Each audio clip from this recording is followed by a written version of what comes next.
Now to talk more about this is Ivan Eland. He's a senior fellow at the Independent Institute. Ivan is also the author of this book here, The Empire Has No Clothes, U.S. Foreign Policy Exposed.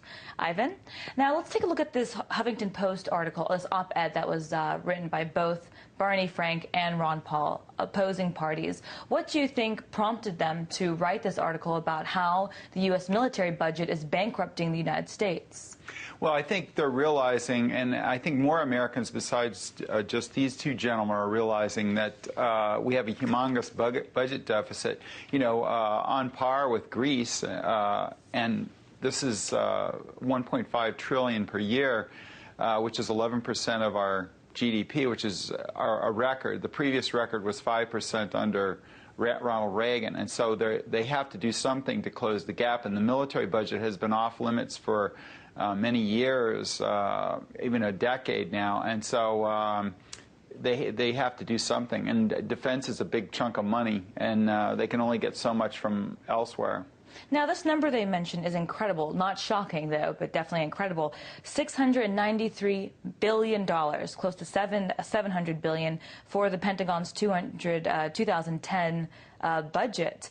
Now, what is driving this budget? Are there outside factions, outside factors like military contractors, say war profiteers that want this kind of money for military spending out there?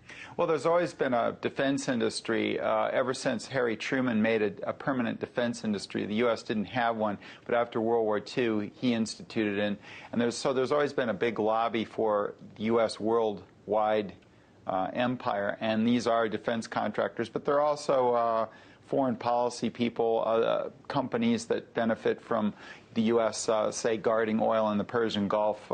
So there are various business interests that also benefit from this sort of empire as well, and the perceived increase in security. Actually, I think this empire causes a reduced security for the people that really matter, and that's U.S. citizens. I mean, we get blowback terrorism from Osama bin Laden and al-Qaeda simply because we're occupying Muslim lands and interfering in Arabic governments. And so it doesn't really provide security. So I think we could actually get more security here in the U.S. for less money if we constricted some of this empire. But this would mean actively reducing forces overseas and decommissioning the forces, and then also, of course, getting rid of the bases and that sort of thing. Now, I'm just wondering how that would look to the outside world, because, since World War II, we've really been on this militarized streak, if you will. So whether it's, they even mentioned this in this article, they say that after World War II, America took on the responsibility of protecting virtually every country that asked for it. It seems as though now we're protecting anyone we think needs this kind of security. So how do you think, if we do end up reducing our military budget, how will the outside world look at the United States? Well, of course, many countries bait the United States by saying, oh, well, we depend on the superpower and that sort of thing. But even during the Cold War, this was a questionable strategy because, as Frederick the Great used to say, if you defend everything, you've defended nothing. And that's kind of what we did during the Cold War. Now there's no reason for doing this at all because the Cold War is over. And I think they point out that in the article. It's been long over, and we really don't have any need to protect every country. And I think we need to be much more judicious in who we give security commitments to, even among our foremost allies in Europe, and certainly beyond that in the Persian Gulf and other places. Now, you've written extensively on this subject, as we just saw with your book, but I know that Ron Paul also contributed to the forward in your book as well.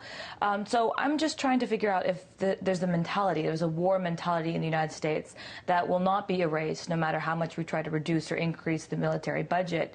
You saw a lot of those videos, from the newly released Wikipedia video to some of the Blackwater videos of, soldiers, boasting about killing people. So is there a mentality that cannot be broken, therefore it will not take away the increase in military spending?